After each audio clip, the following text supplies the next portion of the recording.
Ternyata cinta Laura jauh lebih bijaksana, jauh lebih peduli, jauh lebih care daripada kebanyakan perempuan Papua yang duduk diam mendengar, takut untuk speak up terhadap apa yang terjadi di Papua. Cinta Laura jauh lebih cerdas, jauh lebih care dari perempuan yang datang ke atas tanah Papua dan setiap waktu menyaksikan penderitaan yang dialami orang Papua. Terima kasih Cinta. Satu nyawa manusia. Apakah satu tambang, satu kapal pesiar, satu deal strategis? Saat izin ditantangani dan dividen dicairkan, aku penasaran. Apakah orang-orang serakah ini masih ingat dengan wajah-wajah manusia yang dikorbankan dan ditinggalkan dengan tempat tinggal yang hancur dan tanah yang diracuni? Raja Ampat adalah satu surga terakhir dunia. Tapi saat ini di salah satu kawasan laut paling rapuh di dunia, perusahaan-perusahaan tambang merobek hutan, mencemar air dan mencekik terumbu karang. Semua demi nikel untuk menggerakkan mobil listrik. Katanya ini kemajuan. Tapi kemajuan untuk siapa? Coba tanya ke mama-mama di Papua yang sekarang kesulitan cari air bersih untuk mandiin anaknya. Coba tanya nelayan yang pulang dengan jaring kosong dan gak bisa ngasih makan keluarganya. Coba tanya para tetua yang lihat hutan-hutan sakral mereka diratain. Harga sebenarnya dari tambang ini bukan sekedar ton logam yang diambil, tapi kematian cara hidup, putusnya ikatan suci antara manusia, tanah, laut, dan budaya. Why does this keep happening? Tentunya banyak faktor yang gak bisa dijelasin dalam satu video ini, tapi salah satu hal yang ingin aku bahas adalah moral disengagement. Kita membenarkan yang gak bisa dibenarkan. Ini demi pembangunan nasional. Cuma pulau kecil, yang lain kan masih ada. Negara lain juga lebih parah kok, masa kita gak boleh untung?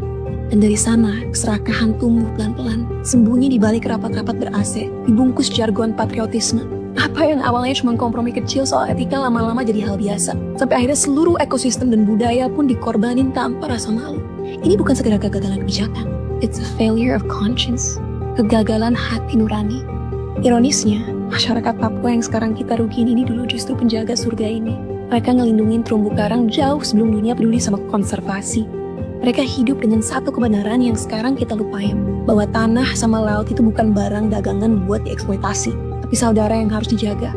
Tapi hari ini suara mereka dibungkam. Hak mereka diinjek-injek. Banyak izin tambang dikeluarkan tanpa persetujuan FPIC. Hak yang dijamin oleh hukum internasional. Ada yang dipaksa, ada yang sama sekali nggak diajak bicara. Bagi masyarakat Papua di Raja Ampat, tanah, hutan, dan laut adalah keluarga. Hutan punya makna sakral, terumbu karang adalah bagian dari sejarah lisan, diwariskan turun-temurun. Irama pasang surut laut dan musim migrasi ikan adalah bagian dari identitas budaya mereka. Dan sekarang, hutan-hutan sakral diratakan, laut jadi mati, dan sunyi ilmu yang dulu diwariskan dari orang tua ke anak tentang laut dan alam jadi tak relevan lagi. Apa gunanya ngajarin anak tentang terumbu karang yang udah nggak ada lagi?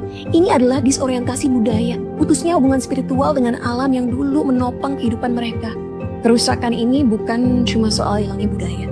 Yang terjadi sekarang juga fatal terhadap kesehatan warga Papua. Perkembangan hutan dan tambang nyebarin debu ke udara, ngeracunin air. Dan tahu nggak, desa-desa di sekitar tambang udah melaporkan bahwa mereka mulai kena penyakit kulit dan gangguan pernapasan. Warga yang dulu minum air jernih dari mata air alami sekarang ragu ngasih air itu ke anak-anak mereka.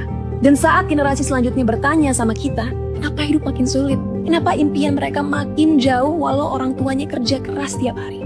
Kalian mau jawab apa? Bahwa segelintir orang memiliki kekayaan di atas nasib jutaan rakyat.